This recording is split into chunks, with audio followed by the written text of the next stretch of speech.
आम आदमी पार्टी के नेता संजय सिंह की गिरफ्तारी के बाद गरमा गई है देश की राजनीति। मेरे साथ इस वक्त प्रियंका चतुर्वेदी जी।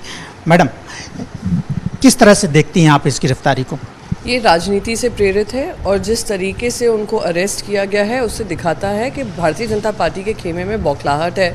जब से इंडिया अलायंस बनकर आया है 15 महीने से ये इन्वेस्टिगेशन चल रहा है और आज तक एक सबूत नहीं है उनके पास दिखाने को कि इसमें कोई दोषी है। आप वो चार्जशीट भी देख लीजिए, जो इस पे एफआईआर जो अक्यूज था वो अप्रूवर बन गए।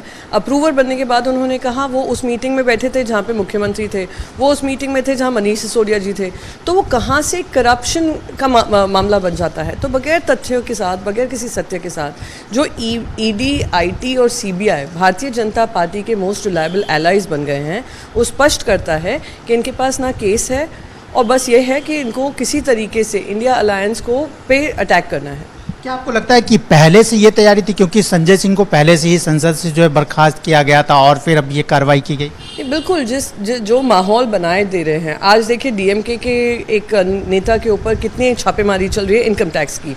यही सेम काम आप देख रहे हैं जर्नलिस्ट पे हुए, 40 से ज़्यादा पत्रकारों पे छापे पड़े हैं।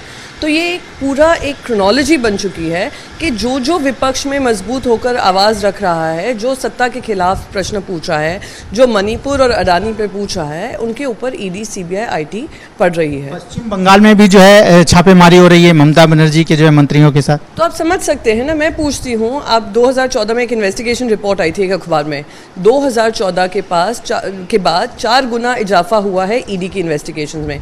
जो पॉलिटिकल विच हंटिंग है उसमें से 95% जो इन्वेस्टिगेशन चल रहे हैं वो विपक्षी नेताओं पे चल रहे हैं। जो कन्विक्शन रेट है 3% से कम है। तो इसको हम क्या कहेंगे? ये सोची समझी राजनीति है जहाँ पे विपक्ष की आवाज़ दबाने का काम कर रहे हैं और जो इनसे लड़ने को तैयार नहीं है वो बीजेपी में शामिल हो जाता है। 70,000 करोड़ का घोटाला अजीत पवार के बारे में प्रधानमंत्री नरेंद्र मोदी जी ने कहा था, 48 घंटे में वो बीजेपी में शामिल हो गए। हेमंत बिस्व शर्मा, मुकुल रॉय, नारायण राणे, मैं इतने सारे नाम महाराष्ट्र के ही ले सकती हूँ, जो दिखाता है कि ईडी, आईटी, सीबीआई बीजेपी का हथकंडा बन गया। विपक्ष कह रहा है कि अब ये इंडिया गठबंधन को कमजोर करने के लिए सब कुछ ऐसा हो रहा है। क्या आपको भी लग रहा है?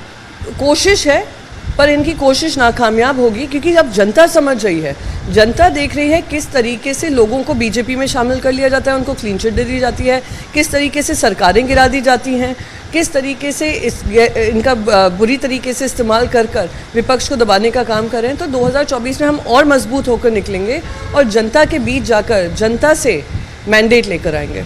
मतलब आपका कहना है कि इंडिया गठबंधन कमजोर नहीं होगा, भले इस तरह की कितनी भी कोशिश कर लें? हाँ, मजबूत होगा, कमजोर नहीं होगा। ये कितनी भी कोशिश कर लें, जनता की आंखें और खुलेंगी कि ये जो कोशिशें हो रही हैं ये विपक्ष को दबाने का काम हो रहा है, जनता की आवाज़ ना रख पाएं। महंगाई की बात, भ्रष्टाचार की बात, महिला सुरक्षा की बात, किसानों के हित की बात, बेरोजगारी की बात, ये जो 5-6 मुद्दे हैं जिससे ये भाग रही है, उसको हम जनता के बीच लेकर जा रहे हैं, जनता की आवाज़ बन रहे हैं। तो जो लोग अपनी मन की बात करते हैं उनको दुविधा तो हो रही होगी, इसलिए इस तरीके का काम कर रहे हैं। तो ये प्रियंका चतुर्वेदी जी, जिनका कहना है कि इंडिया गठबंधन को कमज़ोर करने के लिए ये कोशिश है, लेकिन इंडिया गठबंधन कमज़ोर नहीं होगा, इससे और ज़्यादा मजबूत होगा और हमारी बात जनता तक जाएगी। कैमरामैन आसिफ के साथ Rajesh Tripathi, ABP news, Mumbai. ABP माझा, उघडा डोळे बघा नीट।